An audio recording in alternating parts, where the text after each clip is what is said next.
Having said this, my brothers and sisters, I thank you for this opportunity which you have given me to talk to you. And what I would like to talk about today is something which I find important for me, for my friends, for my brothers and for my sisters, and you should find it important for yourself. The topic which I have chosen for you is patience. As-sabr. The word as-sabr, my dear brothers and sisters, in Arabic, it's named after a thorny tree. I don't know if you've ever eaten it before. It's a thorny tree, and its fruits, you can't just really peel off the peel very easily. You have to first of all brush off. Prickle pear, jazakallah khair. And Yunus guessed it. It's a prickle pear, in Arabic as-sabr. And you'd have to brush off all the prickles off the skin before you can peel it. And if you don't do it well, you're going to get a lot of prickles in your fingers, on your face, on your mouth, on your nose, on your ears, even on your chest here, your neck. That's how bad it is. And then if you touch someone else, they also get prickles on their fingers, because it's so, the prickles are so small and they're so transparent, you can't see them, very tiny. And there are millions of them, millions on one. The word sabr in Arabic, which means patience in English, comes from that fruit. Yes. So as-sabr is what we Muslims in this life, mu'mineen, have to reach. You have to be as strong as that fruit. As if you are prickled with 1,000,000 prickles. You have to be strong and withstand it.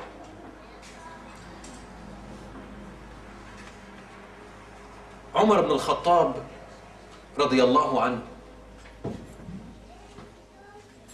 when he looked at his life and the way they lived in those days, they lived in hardship. They struggled to travel, they struggled to live, they struggled to eat and clothe themselves. It was a very hard life compared to here, brothers and sisters. And he used to say, وَجَدْنَا خَيْرَ عَيْشِنَا بِالصَّبْرِ.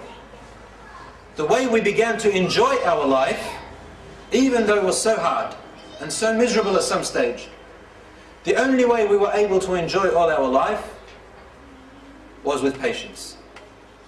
It's as though he's telling us, if you want to live a enjoyable life, a life full of joy with you and your family and your children and yourself, and you don't want to be miserable in life, be patient.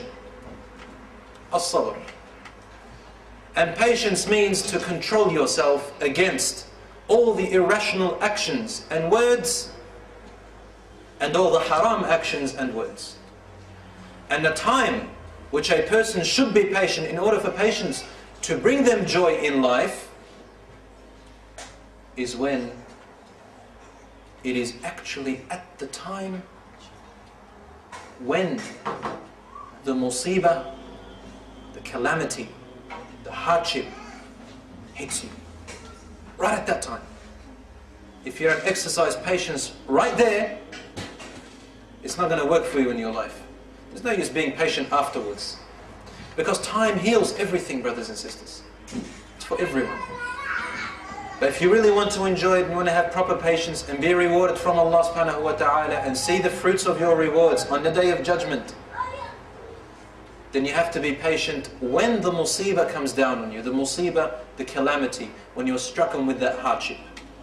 When it comes down. The Prophet sallallahu alayhi wasallam, to illustrate more, he was visiting the graves in Quba, and then he heard the cry and weeping of an old woman. She was weeping too much and crying, and she was breathing heavily and can't control herself, to the point where she began to say words that are irrational and also against Islam. Her son was dead and she was visiting his grave, and she began to call out to him, "Oh son, what are you doing now? Come to me, I want to see you. Oh, I've still got a lock of your hair." And she started talking to her son as if he's still alive. "Why did Allah take you from me? How could He do this to me?" And things, words like that. So Rasulullah sallallahu alayhi wa sallam wanted to calm her down and wanted to teach her a lesson of patience. But without knowing him, she didn't know him. He approached her with all kindness and softness and said to her, O servant of Allah, اصبري واحتسبي أجرك عند الله. Be patient and think about the rewards that you're going to get with Allah, and you will meet your son, inshallah, if you are patient enough and if he goes to heaven, and you do. Because she wasn't patient enough, she looked at him and said to him, what do you know, O man, what musibah I'm in, what feeling I'm in? Go away from me. So the Prophet ﷺ went quiet and left. Upon this, another man saw this and said to her, do you know who that man was? She said, no. He said to her, that was Rasulullah sallallahu alayhi wa sallam. So she wiped her tears away and forgot about her grave and went to her son's grave, and she raced after the Prophet ﷺ. Said to him, Ya Rasulullah, forgive me, I didn't know that it was you. He turned to her and said to her what he wanted to say. إنما الصبر عند المصيبة أو عند وقوع المصيبة أو كما قال. He said, true patience is when the calamity befalls you. At that point. That's when, if you want to be a patient person, that is a patient person. Whatever the reason is. And know how impatient the ummah of Muhammad ﷺ is today. Any tiny thing will make us tick off. Rasul sallallahu alayhi wa sallam, when he became angry, he'd go silent. How many of us, when we are angry, we go silent? And we lose it because we are impatient people. The Prophet sallallahu alayhi wa sallam said,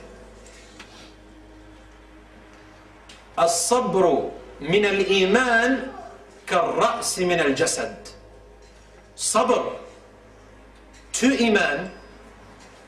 How is sabr to Iman? If you want to compare them, he said, as-sabr with Iman is like the head to the body.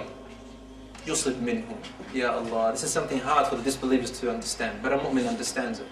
It is, if Allah wants to do good to somebody, if you want to know if Allah is doing good to you, He afflicts him with trials.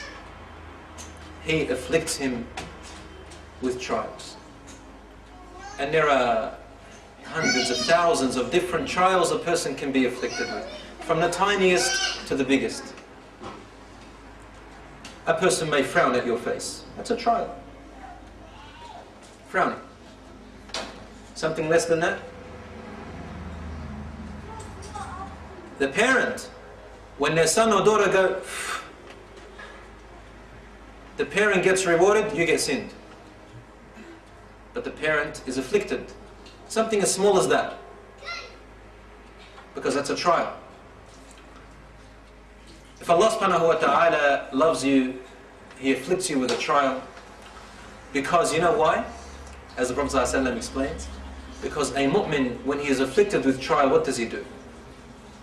What does he do, brothers? He's patient. What does he do but in action? Okay, he's patient, so what does he do with that patience? Express it? Yes, he expresses it. How? That's what I want. He makes praise, he says Alhamdulillah. Yes, he says Alhamdulillah. What else does he do? He says Inna lillahi wa inna ilayhi raji'un. To Allah we belong. To Him we'll return. So, what else? La hawla wa la quwwata illa billah. No power or might except in Allah. What else does he do? He's angry. He says A'udhu billahi minash shaitanir rajim. He makes dua. He becomes happy after.